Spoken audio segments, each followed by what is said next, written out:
तो आज मैं एक्सप्लेन करने वाला हूँ डीप हेट्रेड नाम की मूवी को, जो कि हाल ही में रिलीज हुई है, जो कि एक ब्राजीलियन हॉरर मूवी है। इस मूवी को डायरेक्ट किया है डैनियला कार्वेलो और एले मैकहेडो ने। और दोस्तों, हाल ही में मैंने एक लेटेस्ट हॉरर मूवी यानी कि you are not my mother को एक्सप्लेन किया है, जो कि काफी बेहतरीन मूवी है, जो कि एक अवार्ड विनिंग मूवी है। तो जाकर जरूर देख लेना, उसका लिंक आपको नीचे डिस्क्रिप्शन में मिल जाएगा। तो चलिए अब बिना किसी देरी के चलते हैं सीधा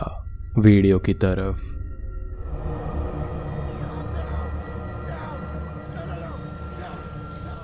अब मूवी की शुरुआत भूतकाल से होती है, जहां पर दो लोग एक आदमी को बांधकर पानी में फेंक रहे होते हैं और वो आदमी उन लोगों से बोलता है कि वो उसको ना मारें, लेकिन वो दोनों आदमी उसको पानी में चेन से बांधकर नीचे फेंक देते हैं और वो आदमी मारा जाता है, जिसके साथ में ही ये सीन यहाँ पर शिफ्ट हो जाता है। अब प्रेजेंट टाइम में हम देखते हैं सिंडी को, जो कि बहुत टाइम बाद अपने टाउन वापस आ रही होती है, क्योंकि उसके फादर की रिसेंटली ही डेथ हो गई थी। सिंडी के साथ में उसका बॉयफ्रेंड मार्क, फ्रेंड नेतन और नेतन की गर्लफ्रेंड जेन भी होते हैं, यानी कि जेनिफर। वो सब लोग अब सिंडी के घर पर पहुंच जाते हैं और घर को देखने लगते हैं यहाँ वहाँ घूमकर। मार्क बैग्स निकालकर घर में रखता है और जेनिफर नेतन के साथ पूल साइड पर आ जाती है और थोड़ी बहुत मस्ती करने लगती है। सिंडी यहाँ पर मार्क को थैंक्स बोलती है, एज मार्क सिंडी के साथ में यहाँ पर आया था और सिंडी का स्ट्रेस भी मार्क यहाँ पर कम कर रहा था। सिंडी अपना सामान निकालकर वॉशरूम में रख देती है, जहां पर हम उसके पास मिरर की रिफ्लेक्शन में एक स्पिरिट को देख पाते हैं, जो कि अचानक से ही गायब हो जाती है।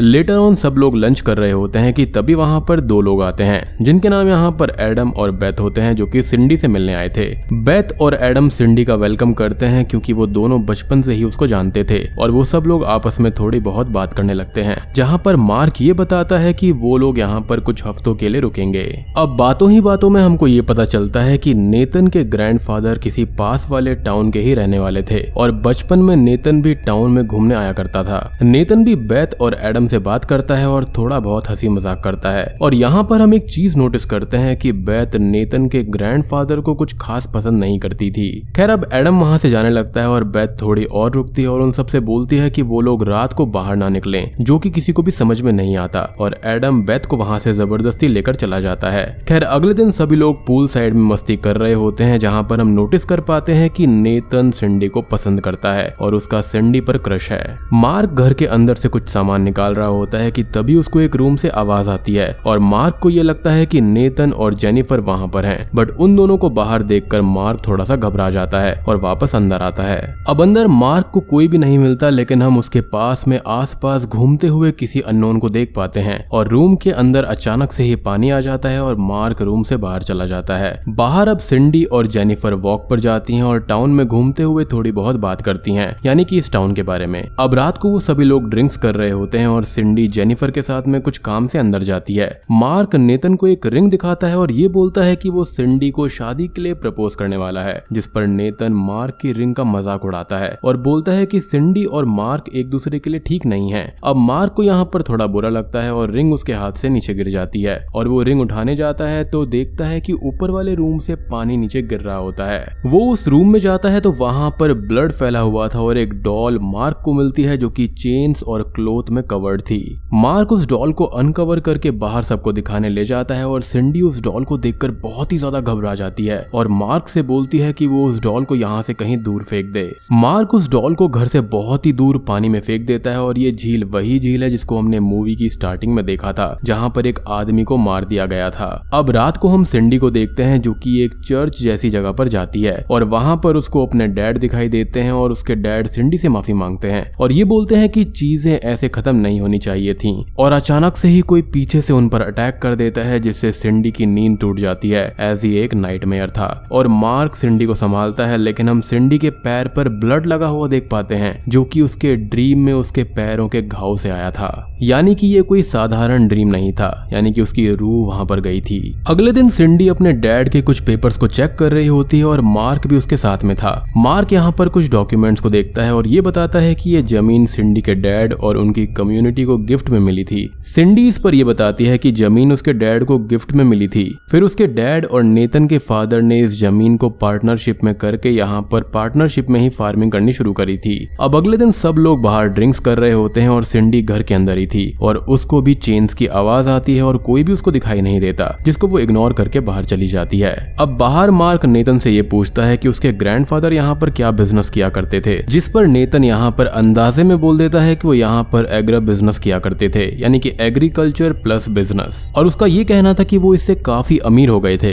खैर अब यहाँ पर ये लोग ये बातें कर ही रहे होते हैं कि तभी हम विंडो के पास में खिड़की पर एक स्पिरिट को देख पाते हैं। जेनिफर अब घर के अंदर जाती है और रूम में जाने पर उसको बेड पर बेडशीट के नीचे कोई सोता हुआ दिखाई देता है। अब जेनिफर को यहाँ पर ये लगता है कि वो नेतन होगा, तो वो उसके पास में जाती है और अब बाहर सबको जेनिफर के चिल्लाने की आवाजें आती हैं और तभी सब लोग ये देखते हैं कि जेनिफर को बेडशीट ने जकड़ा हुआ था। वो लोग जेनिफर को संभालते हैं और जेनिफर ये बोलती है कि उसको किसी ने चोक करके मारने की कोशिश करी है और सभी लोग ये समझते हैं कि यहाँ पर ये सब कुछ जेन ने नशे में बोला है, लेकिन जेनिफर अपनी बात पर अड़ी रहती है कि उसको किसी ने जान से मारने की कोशिश करी थी। बाहर सिंडी और मार्क आपस में बातें कर रहे होते हैं, जहाँ पर मार्क ये बोलता है कि जेनिफर को नशे में ऐसा लगा होगा, जिस पर सिंडी ये बोलती है कि ऐसा नहीं हो सकता, पक्का जेनिफर को किसी ने मारने की कोशिश करी होगी या फिर हो सकता है किसी ने उस पर अटैक किया होगा। अब तभी वहाँ पर बेथ आ जाती है और सिंडी उसको जेनिफर के साथ हुए हादसे के बारे में बताने लगती है और ये पूछती है कि यहाँ पर कोई और भी आसपास में रहता है क्या, लेकिन बेथ सडनली ये बहुत डर जाती है और वहाँ से वापस अपने घर की तरफ जाने लगती है और मार्क उसको घर तक छोड़ने जाता है। अब बेथ के घर पर मार्क और वो बात करने लगते हैं। मार्क बेथ को बोलता है कि नेतन के ग्रैंडफादर और सिंडी के फादर यहाँ पर एग्रो बिजनेस किया करते थे, जिस पर बेथ एक स्माइल करती है जैसे कि ये बात सच ना हो। मार्क वहाँ पर अब रखी हुई ओल्ड फोटोज को देखता है और एक पॉट को देखता है जिसके ऊपर खून लगा हुआ था और वो उसको देखने लगता है, तो बेथ गुस्से में उसको रोक लेती है और वो पॉट ले लेती है। अब बेथ सिंडी के फादर के बारे में बताती है कि सिंडी के जाने के बाद में रॉबर्ट ने सिंडी को प्रोटेक्ट करने के लिए बहुत कुछ किया था, जिस पर मार्क ये बोलता है कि किससे, और बेथ यहाँ पर ड्राउंड का नाम लेती है। अब तक एडम भी वहाँ पर आ जाता है और वो लोग ओल्ड फोटोज देखने लगते हैं, जिसमें मार्क एक आदमी के बारे में पूछता है और एडम ये बताता है कि ये विलियम है और वो बहुत टाइम पहले ही यहाँ से चला गया था, जिस पर बेथ ये बोलती है कि वो मर चुका है और वो रिवेंज लेना चाहता है और सारी गलती यहाँ पर ड्रेक यानी कि नेतन के ग्रैंडफादर की है। एडम अब बेथ की बातों को काटता है और मार्क को वहाँ से लेकर चला जाता है और विलियम को हमने मूवी की स्टार्टिंग में देखा था, जिसको पानी में फेंक कर मार दिया गया था। अब मार्क और एडम रास्ते में जा रहे होते हैं, तभी मार्क एडम को उस डॉल के बारे में बताता है और एडम उस डॉल के बारे में सुनकर बहुत ही ज्यादा डर जाता है और वो मार्क से पूछता है कि वो डॉल कहाँ पर है, जिस पर मार्क ये बताता है कि उसने वो डॉल पानी में फेंक दी थी, जिसे सुनकर एडम बहुत ही ज्यादा गुस्सा करता है और घबरा सा जाता है और वो तुरंत बोलता है कि वो लोग जल्दी से यहाँ से चले जाएं क्योंकि ये जगह सिंडी के लिए बिल्कुल भी सेफ नहीं है। अब अगले सीन में हम देखते हैं कि एडम झील के पानी में उस डॉल को ढूंढने की कोशिश करता है, जो कि उसको कहीं पर भी नहीं मिलती और अब उसके आसपास से उसको कुछ आवाजें आने लगती हैं, जिससे एडम और भी ज्यादा डर जाता है और हम उसके आसपास किसी को महसूस भी कर पाते हैं। अब मार्क घर पर आता है और वो सिंडी को बेथ के घर पर हुई बातों को नहीं बताता क्योंकि सिंडी इससे काफी ज्यादा डर जाती और वो सिंडी से बोलता है कि वो लोग जल्दी से यहाँ से चले जाएंगे। सिंडी अब रन पर जाती है और उसको झील के पास में एडम की लाश मिलती है, जिसकी मौत पानी में डूबने से हुई थी। अब सभी लोग वहाँ पर आ जाते हैं और वो डिसाइड करते हैं कि बेथ को इसके बारे में बताकर उसके घर से वो लोग पुलिस को कॉल कर देंगे, लेकिन जेनिफर बहुत ही ज्यादा डरी हुई थी और वो ये बोलती है कि वो यहाँ से जल्दी जाना चाहती है, जिसके बाद में जेनिफर गुस्से में ही घर चली जाती है। मार्क, सिंडी और नेतन बेथ के पास में आते हैं और वो बेथ को पुलिस को कॉल करने के लिए बोलते हैं, जिस पर बेथ फोन तोड़ देती है और बोलती है कि पुलिस यहाँ पर कभी भी टाइम पर नहीं आती। अब बेथ यहाँ पर नेतन से ये बोलती है कि उसको नहीं पता क्या कि उसके ग्रैंडफादर ने यहाँ पर क्या क्या किया था और वो लोग यहाँ पर डूम्ड हो गए हैं और द ड्राउंड नाम की रिवेंजफुल स्पिरिट यहाँ पर रिवेंज पर है, जिसको डीप हेट्रेड ने घेर रखा है और वो नहीं रुकेगा, यहाँ पर सब कुछ तबाह कर देगा और उन सबको अब कोई भी नहीं बचा सकता। मार्क, सिंडी और नेतन बेथ की बातों से परेशान हो जाते हैं और वहाँ से चले जाते हैं। वो तीनों घर पर आते हैं और उनके बीच में बहस होने लगती है। अब जेनिफर यहाँ से जाने की जिद पर अड़ी हुई थी और मार्क नेतन से ये पूछता है कि उसको कुछ तो पता होगा कि उसके ग्रैंडफादर ने आखिर किया क्या था, जिस पर मार्क बोलता है कि उसको कुछ भी नहीं पता। अब जेनिफर को यहाँ पर सभी लोग समझाने की कोशिश करते हैं, लेकिन वो अपनी जिद नहीं छोड़ती और नेतन से ये बोलती है कि उसको तो सिंडी की फिक्र है क्योंकि सिंडी पर उसका क्रश है और ये सुनकर सब शॉक्ड हो जाते हैं, यानी कि जेनिफर सब कुछ जानती थी। खैर यहाँ पर अब नेतन जेनिफर को समझाने की कोशिश करता है और कुछ ही देर के बाद में मार्क को आकर ये बताता है कि उनकी कार के टायर्स को किसी ने खराब कर दिया है। सभी लोग टायर्स को देखने जाते हैं और अब मार्क भी परेशान हो गया था और वो नेतन से झगड़ा कर लेता है क्योंकि उसको लग रहा था कि नेतन ने ही सब कुछ किया है। मार्क अब घर के अंदर आकर बैठ जाता है और बहुत ही ज्यादा डिप्रेस्ड होने लगता है। अब कुछ ही देर के बाद में मार्क को अपने आप ही कोई एहसास होने लगता है और उसको पानी दिखता है, जिसका वो पीछा करता है और उसको एक फाइल मिलती है जिसमें बहुत सारी पेपर कटिंग्स थी और उसमें ये लिखा हुआ था कि इस जमीन को यहाँ के लोग नेतन के ग्रैंडफादर के साथ में ड्रग फार्मिंग के लिए यूज किया करते थे। लेटर ऑन फादर विलियम के बारे में भी एक आर्टिकल लिखा हुआ था कि वो सब इस सब के मेन कल्प्रिट थे और उनकी डेथ हो गई थी। अब हम मार्क के पास में उसी स्पिरिट को देख पाते हैं और वहाँ पर पानी से नेतन का नाम लिख जाता है। मार्क अब नेतन के पास में जाता है और उसको बताता है कि जो असली खतरा है वो मार्क को है। उन दोनों को बाहर से अब कुछ आवाजें आती हैं और वो लोग बाहर जाते हैं तो उनको पूल में वही डॉल मिलती है जो कि नेतन ने झील में फेंक दी थी। अब उनको आसपास से अजीब अजीब सी आवाजें आती हैं और चेन्स की आवाजें भी आने लगती हैं, जिसके बाद में वो लोग अलग अलग होकर देखते हैं कि यहाँ पर कौन है। अब घर में जेनिफर को भी अजीब सी आवाजें आ रही थी और वो सब जगह ढूंढती हुई सिंडी के पास में पहुंच जाती है और सिंडी अपने नाइटमेयर में थी जहाँ पर उसके डैड उसको बोलते हैं कि उन्होंने सिंडी को सेफ रखने के लिए सब कुछ किया, लेकिन अब चीजें हाथ से निकल चुकी हैं और उन पर वही ड्राउन्ड स्पिरिट अटैक कर देती है। अब जेनिफर यहाँ पर सिंडी के पैर पर ब्लड और उसके आसपास ब्लड को देखकर डर जाती है और सडनली ही ड्राउन्ड आकर सिंडी पर अटैक करके उसको चोक करने लगता है। बाहर कोई नेतन को भी हिट करता है जिससे उसको चोट आ जाती है, लेकिन नेतन किसी को देख नहीं पाता और मार्क आकर उसको संभालता है। सिंडी अब तक जाग गई थी और वो उन दोनों के पास में आती है और ये बताती है कि जेनिफर मिसिंग है और नेतन सिंडी के साथ में जेनिफर को ढूंढने चला जाता है।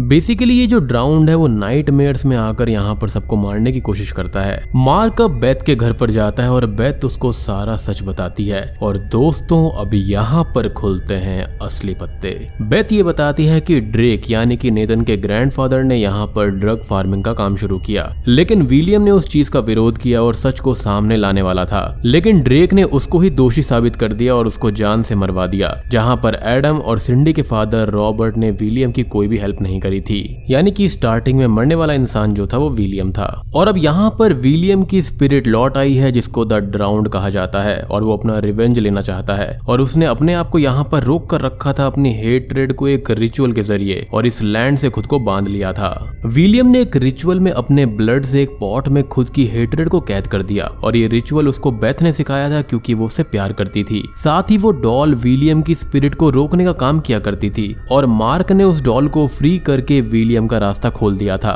और विलियम को रोकने के लिए उन लोगों को उस पॉट को तोड़ना होगा जिसमें विलियम ने रिचुअल किया था, क्योंकि उस पॉट के टूटने से ही विलियम यहाँ से जाएगा। यानी कि बेथ यहाँ पर शुरुआत से सब कुछ जानती थी। खैर मार्क ये सब सुनकर बहुत परेशान हो जाता है और भागकर घर जाता है और सबको सच बताता है और उस पॉट के बारे में बोलता है, जिस पर सिंडी ये बताती है कि उसको पॉट के बारे में पता है क्योंकि उसने अपने ड्रीम्स में उस पॉट को देखा था और विलियम को रिचुअल करते हुए भी देखा था। अब वो लोग उस चर्च की ओर जाने लगते हैं क्योंकि वहीं पर सब कुछ हुआ था और रास्ते में उनको बेथ की डेड बॉडी मिलती है जो कि पेड़ से लटकी हुई थी, जिसको देखकर वो लोग डर जाते हैं और बेथ की लाश के पास में उसका पॉट भी टूटा हुआ मिलता है और ये पॉट उसने खुद के लिए बनाया था ताकि वो यहाँ पर रह सके और विलियम का साथ दे पाए, लेकिन अब वो यहाँ पर जीना नहीं चाहती थी और मरने के बाद भी वो विलियम का साथ नहीं देना चाहती थी। वो लोग अब चर्च पहुंच जाते हैं और सब जगह ढूंढने लगते हैं और नेतन जेनिफर को ढूंढता है और उसके पास ड्राउन्ड आता है और वो नेतन को जान से मार देता है। मार्क को वो पॉट मिल जाता है और सिंडी को विजन्स आते हैं जिसमें वो विलियम को देखती है और सब कुछ देख लेती है और मार्क की जगह ड्राउन्ड को देखती है और बेहोश हो जाती है। मार्क उस पॉट को तोड़ने ही वाला होता है कि तभी ड्राउन्ड वहां पर आ जाता है और मार्क को मारने लगता है, लेकिन मार्क समहाउ उस पॉट को तोड़ ही देता है और विलियम की स्पिरिट आजाद होकर हमेशा के लिए वहां से चली जाती है। मार्क सिंडी को संभालता है और वो लोग घर से बाहर आते हैं। अब मूवी के एंडिंग सीन में वो लोग सिंडी के फादर के घर पर सेल बोर्ड लगाकर वहां से जाने लगते हैं और मार्क सिंडी को रिंग देकर प्रपोज करता है और सिंडी बहुत खुश होती है। तभी उसको विजन्स आते हैं जहां पर उसको सब कुछ पता चलता है कि यहाँ पर हुआ क्या था। तो यहाँ पर शुरुआत से ही मार्क को ड्राउन्ड ने पजेस कर लिया था, यानी कि विलियम ने, और सब कुछ यहाँ पर मार्क ही कर रहा था और अंत में यहाँ पर मार्क ने विलियम का पॉट तोड़ दिया जिससे उसकी स्पिरिट आजाद हो गई, लेकिन यहाँ पर वो सिंडी को नहीं मार पाया। बेसिकली वो अपने दुश्मनों से जुड़ी हुई हर चीज को खत्म करना चाहता था और कई थ्योरीज तो यहाँ पर ये भी कहती हैं कि मार्क यहाँ पर विलियम का बेटा है। खैर ये सब विजन्स देखने के बाद में सिंडी घबरा जाती है और यही सोचती है कि मार्क ने ही सब कुछ किया था और